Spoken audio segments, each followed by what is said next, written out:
Setiap tahun, ratusan ribu pelajar bergraduasi dari IPT seluruh negara.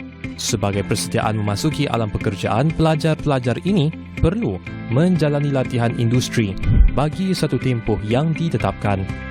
Sejak tahun 2019, kerajaan telah mula membayar allowance sebanyak RM900 kepada pelajar praktikal di agensi kerajaan. Namun, ia belum menjadi kewajipan yang meliputi semua penyedia pekerjaan khususnya di sektor swasta. Kehadiran pelajar-pelajar yang digelar intern ini secara tidak langsung tugas yang mereka lakukan sedikit sebanyak telah menyumbang kepada organisasi yang mereka sertai. Bagi pandangan kita orang, perlulah sebab kita orang dah belajar kemahiran dekat 2 tahun. Lepas tu sambung dengan diploma lagi. So sewajarlah kita orang dibayar allowance kepada kita orang punya bidang lah. Perlu atau tidak allowance untuk budak-budak praktikal. So sekarang ni tak ada lagi undang-undang pasal tu. Saya pun tak pasti sama ada perlu atau tidak. Tapi bagi daripada pandangan saya, ini memang perlulah. Sebab budak-budak praktikal ni dah nak belajar untuk dapatkan pengalaman juga. Tapi kalau diorang belajar untuk dapatkan pengalaman tapi tak dapat bayaran untuk usaha diorang, rasanya tak berbaloi.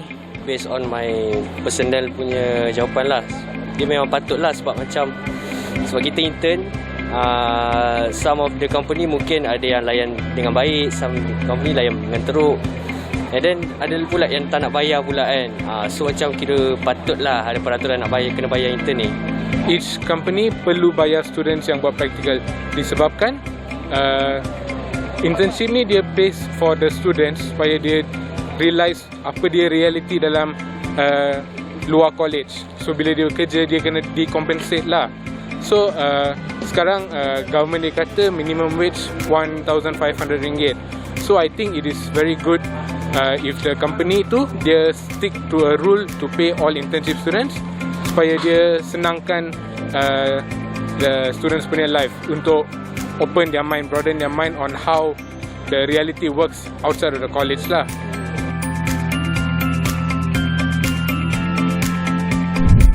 Sesuai dalam tak banyak yang tak kurang 500 ke 600.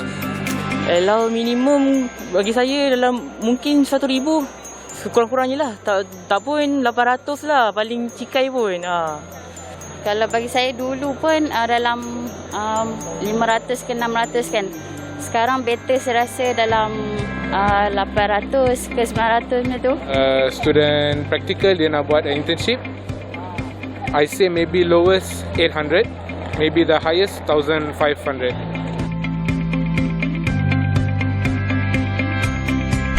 Boleh juga tapi ya zaman sekarang kan ya nak guna duit semua. Sebab ya barang sekarang mahal semua. So belajar pun sesak nak beli barang semua. Kalau ada company yang sudi bagi kemudahan kepada pekerja dia, saya sokong. Sebab benda tu memudahkan lagi proses budak-budak intern ni untuk mendapatkan pengalaman diorang tanpa menyusahkan diri diorang dan juga kewangan keluarga diorang. Kalau macam tu maybe boleh dipertimbangkan lah sikit dia punya gaji tu kalau nak kurangkan pun. Sebab semua benda dah cover, so macam at least yang student ni tak payah worry lah pasal belanja.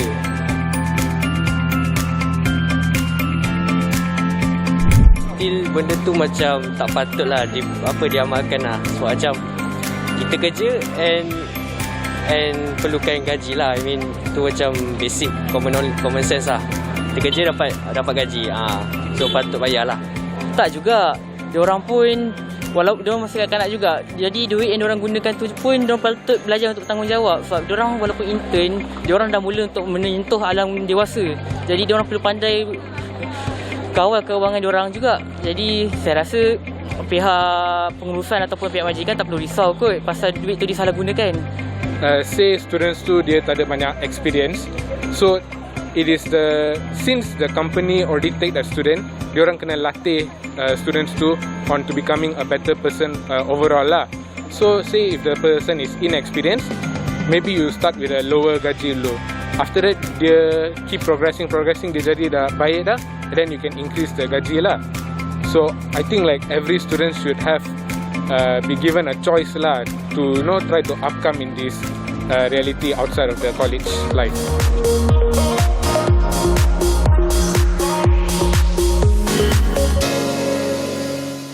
dah mula dah.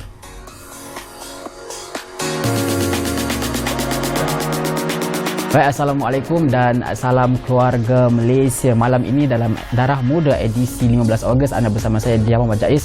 Terima kasih kerana sudi lagi setia bersama dengan Bernama TV, dan walau di mana sahaja anda berada, saya harap anda berada dalam keadaan yang sihat dan juga sentiasa gembira dengan apa sahaja yang anda lakukan. Baik, pada malam ini di Darah Muda kita akan membincangkan berkenaan dengan Agropreneur Muda Berjaya, dan bagi anda yang mungkin tak tahu ataupun kurang mengetahui berkenaan dengan program Agropreneur Muda ini, ia merupakan sebuah program pelaksanaan di bawah rancangan Malaysia ke-11 yang mana dia adalah inisiatif kementerian terhadap golongan muda yang berumur 18 hingga 40 tahun untuk membantu dan menggalakkan penglibatan golongan ini dalam bidang sektor agromakanan yang merangkumi semua bidang di sepanjang rantaian nilai seperti tanaman, ternakan dan perikanan serta industri makanan, termasuklah bahagian pemasaran, penyediaan perkhidmatan, sokongan dan input pertanian serta juga agropelancongan.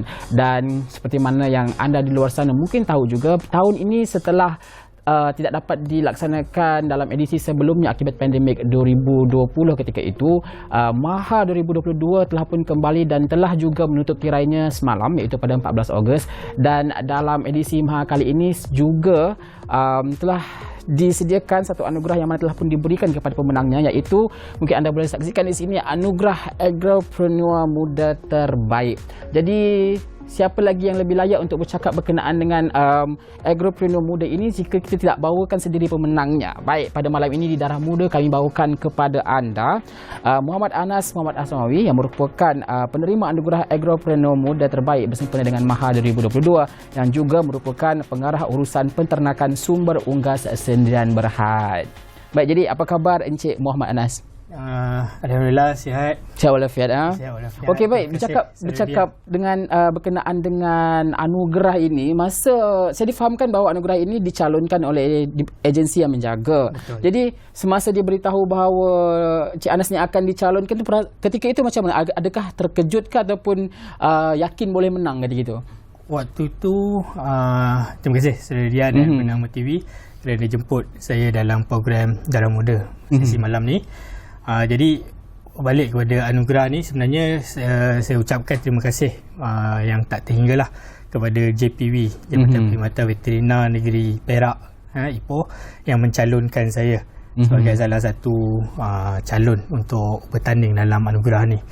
Waktu tu saya dihubungi oleh pegawai di JPV Ipoh yang ingin mencalonkan saya. Saya setujulah. Waktu tu saya ingatkan pencalonan ni antara JPV negeri saja.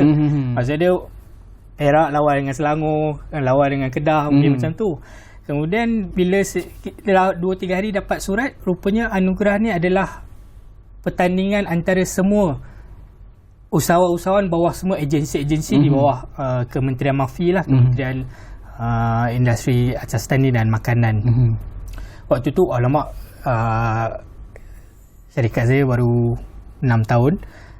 Jadi tak terlalu mengharap lah, sebab rasanya ada lebih ramai lagi usahawan-usahawan yang lebih besar, yang lebih hebat. Tapi alhamdulillah akhirnya kami berjaya untuk membawa pulang anugerah ni ke bahagian Datuk Perak. Yelah, kalau dah memang rezeki tu kita tak boleh nak sangkal lagi lah. Jadi persediaan untuk apabila dicalonkan tu, apa mungkin yang diminta oleh pihak panel ni untuk disediakan sebelum betul proses penghakiman tu dijalankan? Oh, banyak maklumat yang dinilai. Antara dia jumlah pekerja, jumlah turnover, penglibatan pemilik dalam komuniti sosial, kemudian jumlah staff kita, kemudian apa inovasi-inovasi yang syarikat telah bawa untuk menaik taraf sektor pertanian dekat Malaysia, peternakan dan pertanian dekat Malaysia dan komuniti. sekitar macam tu lah, banyak maklumat yang diperlukan. Jadi dia memang dinilai dengan secara menyeluruh, bukan sekadar bagi nama syarikat, tidak, tapi dia memang melihat kepada pelbagai aspek dalam mencari siapakah yang layak untuk menerima anugerah ini. Baik, seperti mana yang Encik Anas sebutkan sebentar tadi, bahawa perniagaan Encik Anas berusia dalam 6 tahun. Jadi mungkin boleh ceritakan bagaimana ia boleh bermula, dan saya difahamkan bahawa Encik Anas sebelum ini bekerja di Suruhanjaya Security Malaysia, beralih pula kepada bidang peternakan. Bagaimana ia boleh bermula ketika itu? Okey. Saya tubuhkan syarikat peternakan semut unggas ni pada tahun 2016. Jadi masih bagi saya, untuk syarikat yang berumur 6 tahun ni adalah sebuah syarikat yang masih baru lah. Kalau manusia 6 tahun tu masih berlari-lari anak lagi, baru nak tadika lah. Jadi sebelum saya tubuhkan peternakan semut unggas, saya memang bekerja sebagai pengurus di Suruhanjaya Security Malaysia. Jadi saya tubuhkan syarikat ni atas dasar minat untuk menjadi usahawan. Yang mana minat ni lahir sejak zaman persekolahan. Waktu sekolah dulu saya terlibat banyak dengan aktiviti koperasi sekolah. Kemudian bila saya sambung belajar di Universiti Malaya, saya merupakan pengerusi Exco Ekonomi Keusahawanan Majlis Perwakilan Pelajar Universiti Malaya. Jadi kita anjurkan banyak kursus keusahawanan untuk pelajar-pelajar universiti, student-student Universiti Malaya. Jadi mungkin melalui kursus-kursus itulah minat tu datang dengan sangat mendalam untuk menjadi usahawan. Tetapi lepas dah graduate tahun 2006, 2007, cita-cita ni saya kena pendam dulu. Sebab apa? Sebab saya terikat. Saya dibiaya pengajian saya di Universiti Malaya dibiaya. Saya pemegang beasiswa Suruhanjaya Security, jadi saya perlu berkhidmat di Suruhanjaya Security untuk tempoh minimum 8 tahun. Jadi bila dah 8 tahun berkhidmat, dan tahun ke-9 tu lah saya ambil keputusan untuk meletak jawatan dan memulakan perniagaan dalam sektor makanan. Waktu tu saya fikir, sebab saya tak ada background, ahli keluarga, ayah saya cikgu, mak saya suri rumah, jadi bukan daripada golongan dari keluarga yang buat bisnes. Jadi saya fikir bisnes makan ini yang paling mudah waktu tu. Saya boleh start dengan kecil, dan benda tu benda yang asas. Itulah sedikit sejarah lah penubuhan peternakan semut unggas. Jadi masa mula-mula, yelah, awal tu memang dah nekat, dah habis 8 tahun tu memang terus nak buat keusahawanan. Tapi dengan nak bermula dengan peternakan tu, pada awal tu apa antara mungkin cabaran yang paling susah yang sampai sekarang boleh ingat sebelum memulakan usahawan dan peternakan ni?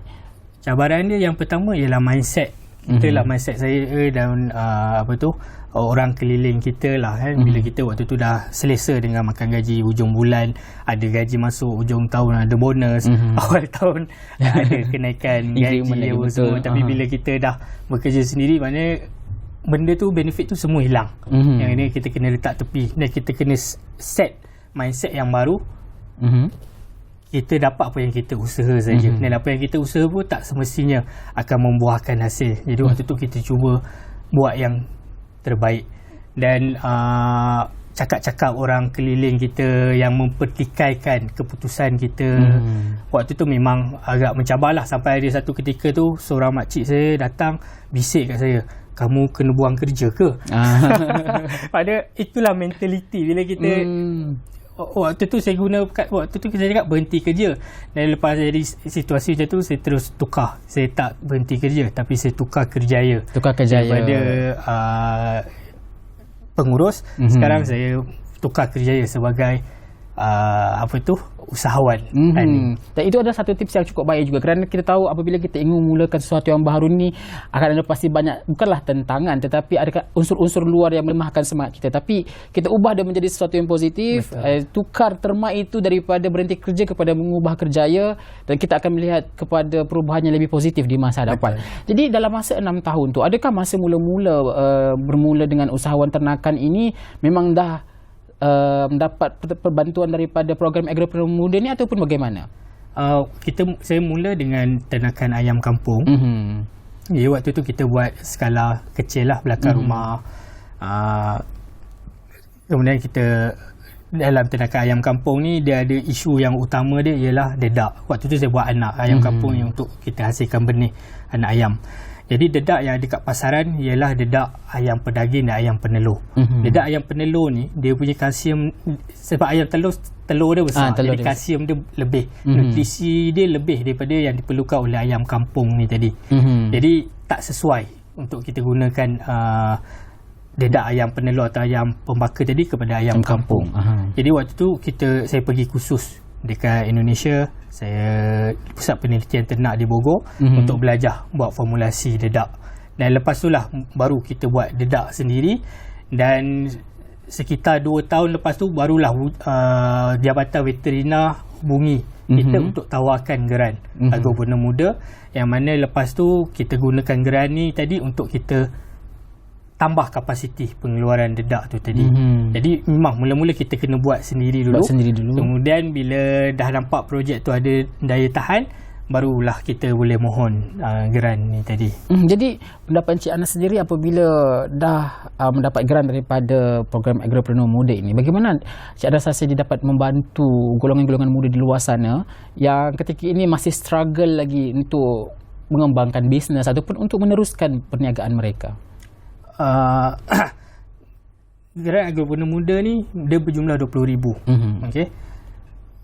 Saya ingat lagi tahun 2018 waktu tu kita buat dedak lebih kurang 50 kilo satu pusingan guna mesin mixer kecil. Tapi bila kita dapat geran Agripreneur Muda ni, kita gunakan untuk beli mesin mixer yang lebih besar. Jadi kita boleh naikkan kapasiti. Bila kita ada kapasiti, saya buka kedai sumber unggas. Mana kedai sumber unggas ni beroperasi menggunakan konsep one stop center. Selain kita jual dedak yang kita hasilkan, kita juga jual peralatan, suplemen untuk ternakan. Kemudian kita buat consultation, kita buat kursus di tempat yang sama, di kedai. Alhamdulillah sekarang ni kedai dah bertambah. Daripada satu kedai yang kecil sekarang dah ada 3. Ada di Hutan Melintang Perak, ada Sabak Benam dan ada Sungkai. Dan kita dah ada store yang boleh menampung kapasiti lebih kurang 200 tan dalam satu masa. Dedak yang kita jual pun daripada dedak yang dulu kita jual, dedak yang kita buat sendiri saja, sekarang ni dedak lebih menyeluruh. Kalau dulu dedak ayam saja, sekarang kita jual dedak itik, dedak kambing, dedak lembu. Tapi semua ni, apa yang saya cerita, perkembangan perniagaan ni puncanya ialah dicetuskan oleh geran Agripreneur Muda tadi. Maksud dia waktu tu ialah kita masih bertatih, kita nak invest 20,000 untuk beli mesin, mungkin kita sendiri tak confident.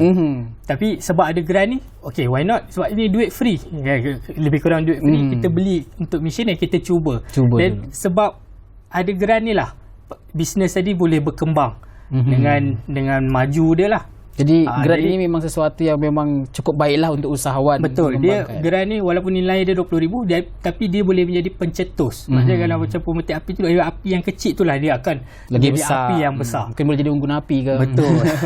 Dan kalau tadi Encik Anas kata bahawa mendapat geran ini pada tahun 2018 dan di akhir 2019 masuk ke tahun 2020 kita di seluruh dunia kita berdepan dengan pandemik COVID-19. Jadi ketika itu bagaimana pandemik ini mengganggu urusan perniagaan ataupun perjalanan dalam perniagaan Encik Anas? Tak dinafikan lah. Memang waktu pandemik ni tak ada siapa yang sangka saudara dia.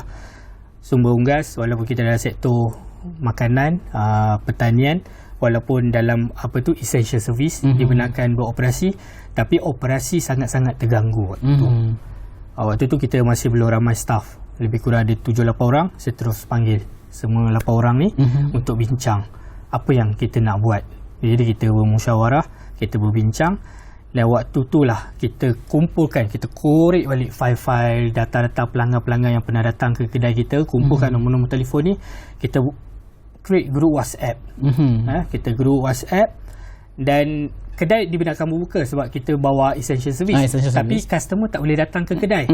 Jadi daripada group WhatsApp ni tadilah kita beritahu kat pelanggan-pelanggan apa bekalan-bekalan dedak yang kita ada. Waktu tu bekalan sangat-sangat terganggu.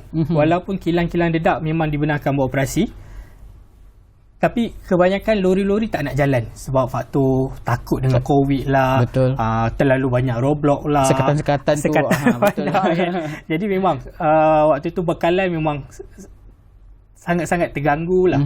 Jadi kita gunalah WhatsApp waktu tu untuk maklumkan kepada pelanggan-pelanggan, dan pelanggan-pelanggan order melalui WhatsApp sahaja ataupun call, dan kita buat penghantaran. Kedai buka tapi tak ada orang datang kedai.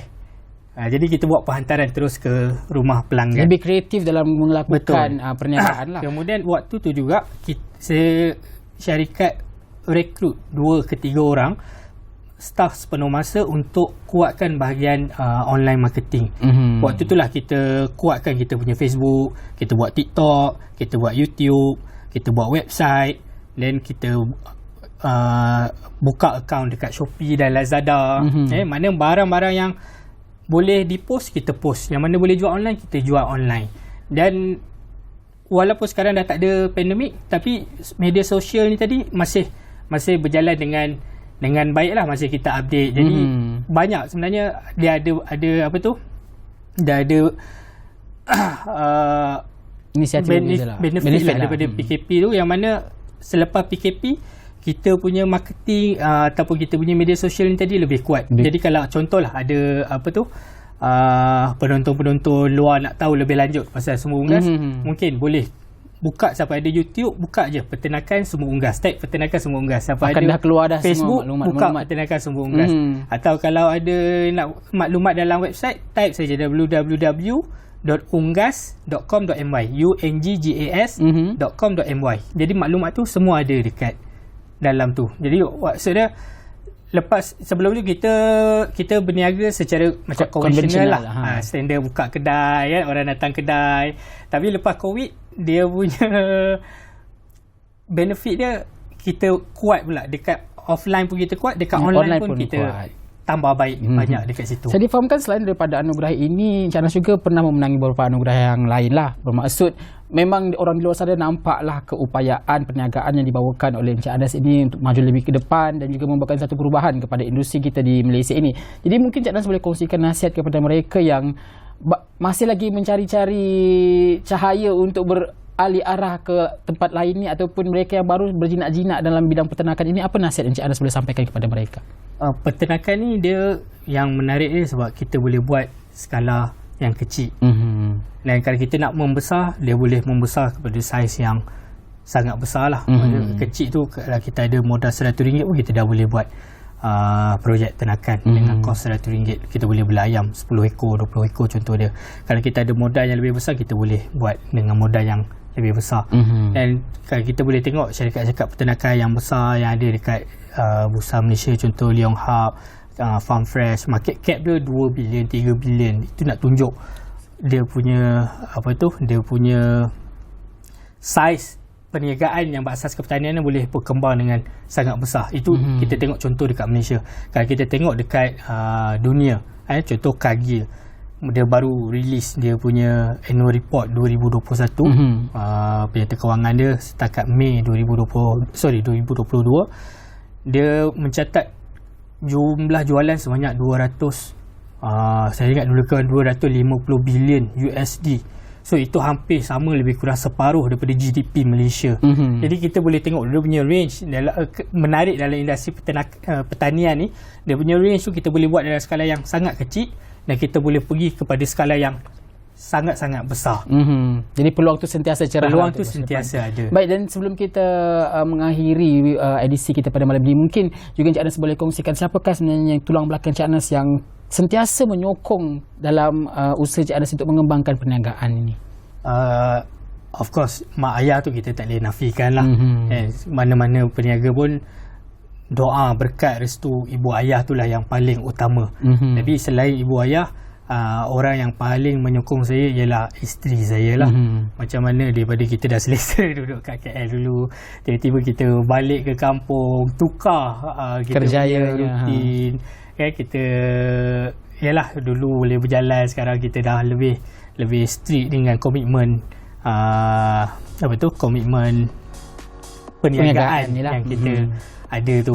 Dan dalam masa yang sama, kita pun masih, waktu tu ialah masih muda, anak masih kecil. Jadi of course tulang belakang saya yang jadi bagi semangat ialah isteri lah. Bila kita tengok pengorbanan itu yang jadi booster untuk kita bekerja lebih keras untuk pastikan apa yang kita nak capai ni boleh kita capai. Okey, baik, terima kasih Encik Anas kerana sudi bersama dengan Darah Muda pada malam ini. Itu dia tadi, bukan sahaja dari sokongan keluarga, tetapi paling penting adalah semangat dan usaha untuk mencuba sesuatu yang baru itu, dan selagi kita tak cuba, kita takkan tahu di manakah pengakhirannya. Baik, terima kasih kepada anda kerana sudi bersama dengan edisi Darah Muda pada malam ini. Terima kasih sekali lagi kepada Encik Anas dan juga tahniah kerana telah mendapat anugerah Agropreneur Muda Terbaik Sempena Maha 2022 ini. Dan kepada anda di luar sana, jangan lupa janji temu kita dalam edisi Darah Muda pada Jumaat nanti, mungkin bersama saya, mungkin bersama orang lain, siapa tahu. Jadi jangan lupa temu janji kita pada Jumaat nanti. Saya Muhammad Jais, jumpa lagi.